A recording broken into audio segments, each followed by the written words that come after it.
बिस्मिल्लाहिर्रहमानिर्रहीम। Welcome back friends. दोस्तों, आज यहाँ पे बन रहा है चिकन और मटर के सालन की रेसिपी। तो इसकी रेसिपी जो है ना वो मैं आपके साथ शेयर कर रही हूँ। सबसे पहले हमने ऑयल गरम किया, इसमें हमने 2 मीडियम साइज़ की प्याज कट करके डाल दी हैं। चिकन जो है ना वो कई तरीक़ों से बनाया जाता है, लेकिन ये मैं बहुत ही सिंपल सा वे जो है ना वो मेथड आप लोगों के साथ शेयर कर रही हूँ। जैसे थोड़ा सा प्याज सॉफ्ट हुआ तो हमने इसमें लहसुन अदरक का पेस्ट जो है ना 1 टेबल स्पून डाल दिया है। इसको हम अच्छे से भून लेंगे।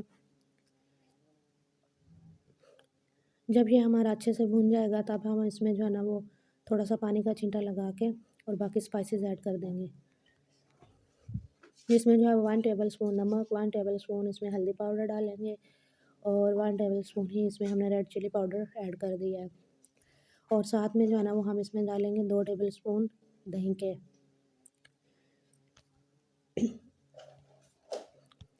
दही जिस सालन में आप लोग डाला करें ना तो फिर उसको मसाले को बहुत अच्छे से भुना करें। उससे जो है ना वो दही का जो है ना वो दही अच्छे से भुन जाता है और उसमें ना कच्चे-कच्चे दही का जो है ना वो ग्रेवी में टेस्ट नहीं आता फिर।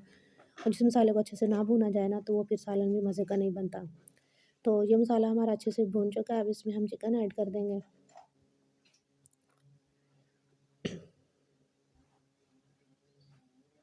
ये आज किचन में नहीं बन रहा, ये ना हम लोग आए हुए थे आंटी के घर, तो वहाँ पे बन रहा था सालन, तो मैंने सोचा कि मैं आपके साथ भी रेसिपी शेयर कर दूँ। तो इसको बहुत अच्छे से हम लोग भून लेंगे और साथ में हम इसमें जो है ना वो ऐड कर देंगे मटर। चिकन को हम बहुत अच्छे से भून लेते हैं, जब से अच्छे से ये भुन जाएगा ना तो फिर उसके बाद जो है ना वो उसमें बाकी चीज़ें यानी कि मटर वगैरह जो चीज़ें आपने कुछ लोग आलू के साथ बनाते हैं तो वो भी बना सकते हैं। हम पहले अच्छे से चिकन को भूनेंगे, उसके बाद हम इसमें मटर ऐड करेंगे। तो ये देखें स्टेज पे हमने मटरों को भी ऐड कर दिया है। अब मटर डालने के बाद भी इसको हम अच्छे से बहुत अच्छे से कुक करेंगे, अच्छे से भून लेंगे और फिर उसके बाद जितनी आपको ग्रेवी चाहिए उतना आप इसमें पानी डाल के इसका शोरबा तैयार रेडी कर सकते हो। और देखें ये साथ में जो है ना वो मट्टी की हांडी में साग बन रहा है, काट के हमने रखा हुआ था, तकरीबन गल चुका है। तो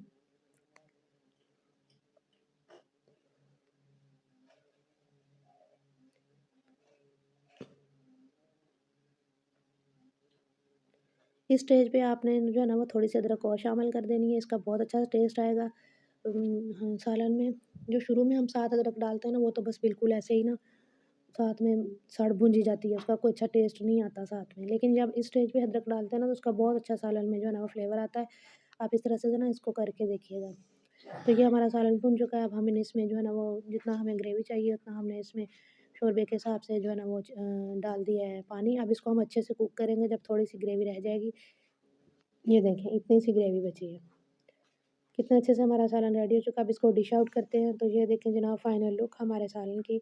अगर आपको हमारी आज की वीडियो अच्छी लगी हो तो इसको लाइक, शेयर और सब्सक्राइब ज़रूर कीजिएगा। अपनी फ्रेंड्स, फैमिली के साथ ज़रूर शेयर कीजिएगा। अम, आप लोगों की हेल्प की बहुत ज़रूरी है, बहुत से सब्सक्राइबर चाहिए और वॉच टाइम चाहिए। Thanks for watching. अल्लाह हाफ़िज़।